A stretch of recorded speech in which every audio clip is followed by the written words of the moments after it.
What happens after we die? I mean, it's the ultimate question, isn't it? It's a question humans have asked forever.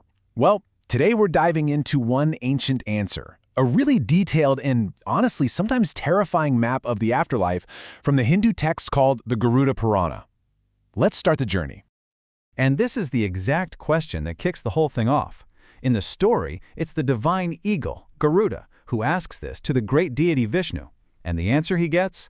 Well, it's not about floating on clouds. It's about a journey, a massive journey of judgment and cosmic justice. So, for soul that's carrying the weight of a sinful life, the journey starts right away. And let me tell you, it is anything but gentle. There's no peaceful fading out. Nope. The soul is basically yanked onto this long, brutal path toward the kingdom of Yama, the god of death.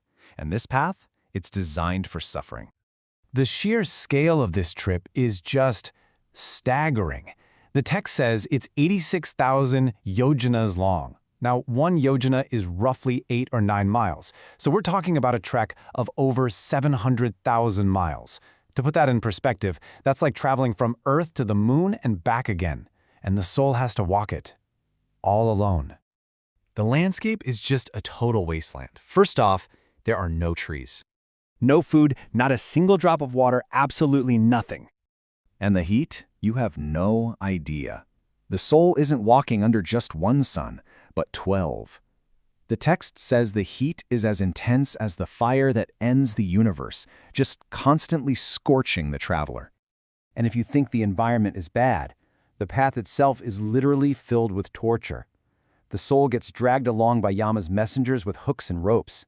It gets attacked by wild beasts, has to walk over razor-sharp stones and burning embers, and gets stung by scorpions. There is zero relief from the pain. So, after somehow surviving that horrific journey, the soul finally gets to its destination. But the suffering? Oh, it is far from over. Now it enters the realms of punishment, where it has to face specific torments that are basically tailor-made for its actions back on Earth. One of the first huge obstacles is the Vaitarani River. And believe me, this thing is gruesome. It's this massive river, but it's not filled with water. It's filled with blood, pus, and just filth, swarming with all kinds of foul creatures. And here's the really cruel trick. To the sinful soul, this nightmare river actually looks beautiful and inviting. It lures them in, only for them to be consumed by the horrors inside. Then there's another place called Asipatravana, which means the sword leaf forest. Just imagine, a soul is desperate to escape the pain, so it runs for shelter under some trees. But in this forest, the leaves are literally razor-sharp swords that fall and slice the soul to pieces. It's a place where even the hope of shelter just becomes another form of agony. And this, right here, this might be the most terrifying part of all. There's no escape. Not even through death. The soul gets torn apart, but then it's just made whole again, so it can suffer all over again. This isn't about being destroyed, it's about being locked in a perpetual cycle of pain, forced to experience the consequences of your life in the most visceral way possible. I mean, all of this just sounds horrific, right? And it begs the question, why? What kind of life actually leads a soul to a fate like this? Well, the Garuda Purana is super clear that these punishments aren't just random. They are the direct result of living a life without dharma, without righteousness.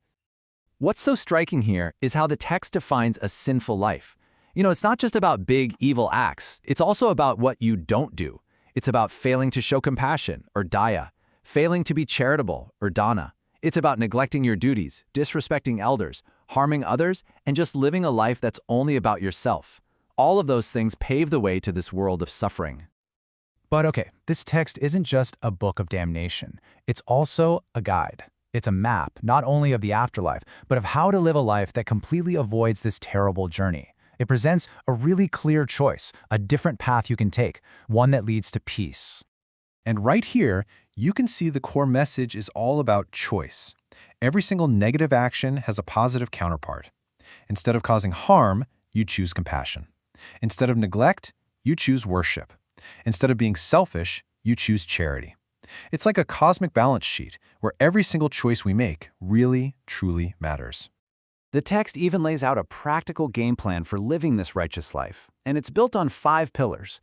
There's daya, which is compassion for all beings, dana, giving freely, puja, which is daily worship, tirtha, making journeys to sacred places, and seva, or selfless service.